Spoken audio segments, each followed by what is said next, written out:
Hola, ¿cómo están ustedes? Espero que donde quiera que estén con salud y en prosperidad. ¿Ok? Vamos a hablar hoy de un parque muy interesante que es el Hudson River Park. Hudson River Park eran los antiguos muelles del puerto. Todos esos muelles que utilizaban para mercadería y mercancía y pasajeros. Todos esos puertos que fueron abandonados con el tiempo. Había que recuperarlos. En este mapa están viendo más o menos cuál es el proyecto del parque. Cada uno es alrededor de 4.5 millas en largo en total. Pero vamos a hablar qué había antes. ¿Ok? Como pueden ver, les voy a mostrar una cantidad de fotografías y memorabilia donde se muestran la llegada de barcos gigantescos. ¿Ok? La llegada de buques de transporte, de mercadería, y eso era lo que mantenía esa área. Por supuesto, hay botes como el Lusitania, que es muy famoso porque llegó ahí, salió de ahí y fue hundido por los alemanes en 1912 o 13, en la Primera Guerra Mundial, con 1.500, 1.200, 1.600 pasajeros muertos. También se tiene el sistema de trabajo de bajar en muelle y poner en otros botes para hacer la distribución de la mercadería. Por supuesto, esto conlleva a una actividad frenética en la zona. Y por supuesto, esas zonas, cuando son ese tipo de mercadería, no son las más bonitas, si se quiere, para materializar. Hay mucho trabajo envuelto. Ya se pueden ver en algunas escenas que les estoy mostrando aquí, donde ya habían autopistas elevadas para dar un poquito de espacio y comodidad a la gente. Aquí pueden estar viendo el Cunard White Star. Aquí era donde llegaba, se suponía que iba a llegar el Titanic, ¿ok? Que nunca llegó, tristemente. Pero la Cunard tuvo y tiene todavía una influencia muy grande en Nueva York. En el Lower Manhattan ustedes se van a conseguir un edificio muy interesante que es de la Cunard.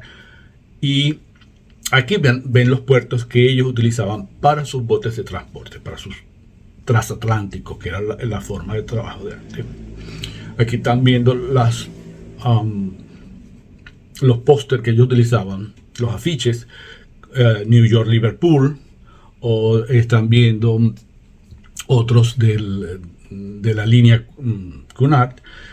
Es para dar una idea de lo grande y lo voluminoso y lo influenciante que era la línea. Si me perdona la palabra, pero iba de Hamburgo a Nueva York, y la zona, por supuesto, se presentaba para ese tipo de actividades. Por supuesto, no solo eran pasajeros, eran como les expliqué anteriormente, era la forma de cargo. Entonces todo eso estaba anteriormente ahí. ¿Qué pasa? Esto hace que la zona vaya decayendo, que se vayan creando unos sistemas más prácticos, porque eso estaba muy cerca a la zona céntrica de la ciudad.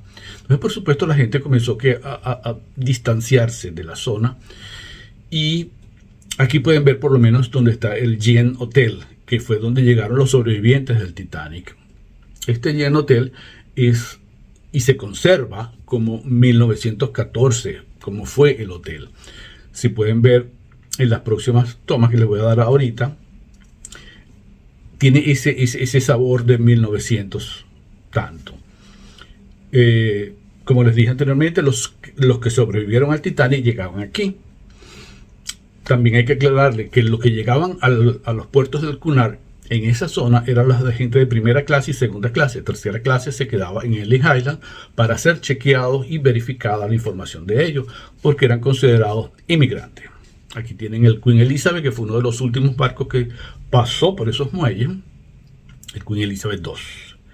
Y aquí comienzan ya a ver cómo comienzan a abandonarse barcos y comienza a decaer la zona y comienza a verse una zona más traumática visualmente, así se quiere. La gente no tenía que hacer con los botes, simplemente los dejaban ahí. Esto es lo que era la Cunard. Las fotos que vieron anteriormente con toda esa gente vestida de largo caminando hermoso, esto era la entrada. Esto fue lo que quedó de la Cunard. Entonces eso le da a ustedes una idea del deterioro de la zona. Entonces el parque, el Hudson River Park, agarra esa zona y comienza a convertirlo, como están viendo en esta foto. El lado de la izquierda es como estaba antes y el lado como lo dejaron ahora. Así les voy a ir mostrando muchas fotos de este estilo porque vale la pena cómo era antes y cómo estaba ahora. Entonces, la recuperación ha sido larga. No es que el parque se hizo en un año. El parque costó cualquier cantidad de dinero. Y es un parque al que viene muchísima gente. ¿Okay? Aquí también están viendo otra visión de eso, antes y después. Viene muchísima gente, pero este parque es más visitado por el neoyorquino que por el turista.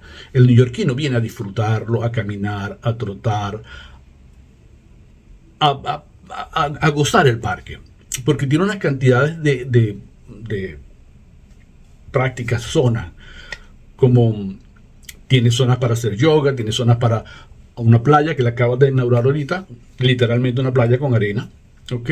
Tiene campos de fútbol, tiene cualquier cantidad de esa cosa que el turista no está buscando, porque el turista lo puede conseguir en otro lado, pero el neoyorquino, como neoyorquino, lo va a disfrutar.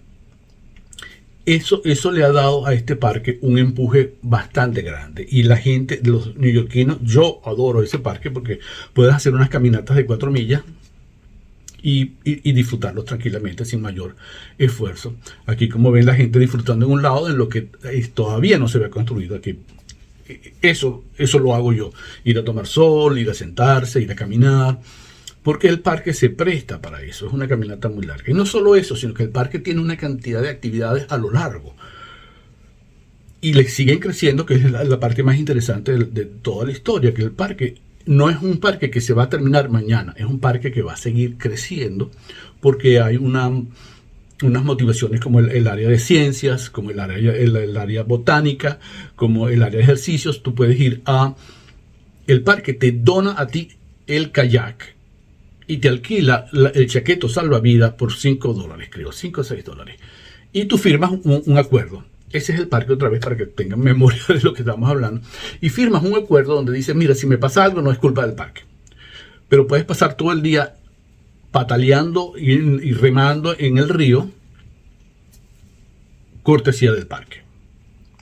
Esto es la vista de lo que va a terminar ser esa parte del parque. Y tiene unas vistas que son realmente interesantísimas. Es arquitectura moderna en el más grandioso esplendor. Puedes conseguir áreas de canchas de básquetbol, canchas de tenis, canchas de golf. Es una cantidad, como en esta visión que están viendo aquí ahorita, es para la marea alta. O sea, tú puedes estar, cuando hay marea alta, puedes estar en ese y el agua te va a llegar a ese nivel, porque ese es el nivel. Ahora les voy a comenzar a mostrar esto que se llama la pequeña isla. La pequeña isla es bien interesante porque no pertenece al parque, aun cuando está en el área del parque. Es una isla que fue donada por Diane Van Foster y el esposo de ella, a un costo de $250 millones, más 120 millones para ser gastados en 10 años en mantenimiento de la isla. Es una de las ventajas de los millonarios de este país, que los millonarios de este país tratan de proyectar sus nombres a través de obras de infraestructura para que queden, como el Carnegie Hall y ese tipo de cosas que fueron construidos por millonarios. Esto es una atracción turística total. Es más atracción turística para el que viene de afuera que para el neoyorquino, porque es como mucha gente en temporadas. Entonces te hace la vida un poquito más difícil, porque no es muy grande, pero es bien, bien interesante. También vale la pena recordar que de ahí en adelante se van a seguir creciendo, como tienen esto en el muelle 59, en un muelle en el cual yo trabajé anteriormente, en ese muelle, y el muelle comenzó a ceder 2 pulgadas. Entonces decidieron tumbarlo donde yo trabajaba y van a hacer este parque, que es el parque de ciencias naturales que van a instalar ahí. Todos esos parques y todos esos entretenimientos están basados en algún concepto, como es el concepto de esto, que es lo que simula cómo eran los almacenes en 100 años atrás. Eso es del Whitney Houston Museum, que está exactamente enfrente de esa montada. Y aquí están viendo cómo se crearon las playas. Las playas te permiten vivir la fantasía de una playa en verano, por supuesto. Bueno, mis amigos, con todo esto yo realmente les agradezco que hayan estado conmigo y espero que me sigan. Y recuerden que la información ni pesa ni ocupa espacio. ¿Ok? Espero que les haya gustado y estamos en contacto. No se olviden de suscribirse porque por lo menos así tengo a alguien a quien contarle con más continuidad. Se les agradece, se les quiere.